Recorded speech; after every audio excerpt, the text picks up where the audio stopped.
Welcome to ఉద్యోగ నేస్తం channel. నమస్కారం ఫ్రెండ్స్. తెలంగాణలో కాంట్రాక్ట్ తాత్కాలిక ఉద్యోగులకు సంబంధించిన ఒక ముఖ్యమైన అప్డేట్ వెలువడింది. కాంట్రాక్ట్ ఉద్యోగుల సర్వీస్ను క్రమబద్ధీకరించేందుకు ప్రభుత్వం ఒక ప్రత్యేక పథకం తీసుకురావాలని హైకోర్టు సూచించింది. ఈ విషయంపై పూర్తి వివరాలు ఇప్పుడు తెలుసుకుందాం. హైదరాబాద్లోని హైకోర్టు ఒక కేసు విచారణ సందర్భంగా ప్రభుత్వానికి కీలక సూచనలు చేసింది.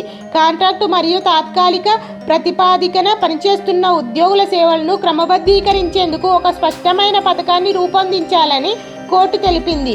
అంతేకాకుండా ఈ ఉద్యోగుల అభ్యర్థులను పరిశీలించేందుకు ప్రతి శాఖలో ఒక ప్రత్యేక కమిటీ ఏర్పాటు చేసే అంశాన్ని కూడా ప్రభుత్వం పరిశీలించాలని సూచించింది. ఈ కేసు ఎలా వచ్చిందంటే, జేఎన్టీయూ యూనివర్సిటీలో కాంట్రాక్ట్ ఉద్యోగిగా పనిచేస్తున్న ఏ నరసింహ అనే వ్యక్తిని యూనివర్సిటీ తొలగించింది. దీనిపై ఆయన హైకోర్టును ఆశ్రయించారు.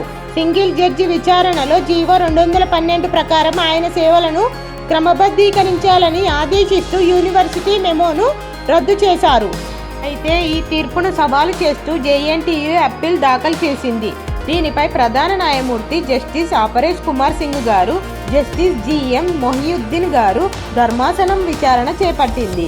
విచారణ సందర్భంగా కోర్టు ఒక ముఖ్యమైన విషయాన్ని ప్రస్తావించింది. 2006లో సుప్రీంకోర్టు ఇచ్చిన ఉమాదేవి కేసు తీర్పు ప్రకారం 10 సంవత్సరాల సర్వీస్ పూర్తి చేసిన తాత్కాలిక ఉద్యోగుల విషయంలో ప్రభుత్వం చర్యలు తీసుకోవచ్చని సూచనలు ఉన్నాయి. అలాగే జార్ఖండ్, ఉత్తరాఖండ్, ఉత్తరప్రదేశ్ వంటి రాష్ట్రాలు ఇప్పటికే ప్రత్యేక పథకాలను రూపొందించాయి. కానీ ఉమ్మడి ఆంధ్రప్రదేశ్ కాలంలో జారీ చేసిన జీవో 212 తప్ప తెలంగాణలో ఇప్పటి వరకు మరో ప్రత్యేక పథకం తీసుకురాలేదని కోర్టు పేర్కొంది. అందుకే తెలంగాణ ప్రభుత్వం కూడా ఒక స్పష్టమైన పథకాన్ని రూపొందించాలని కోర్టు సూచించింది.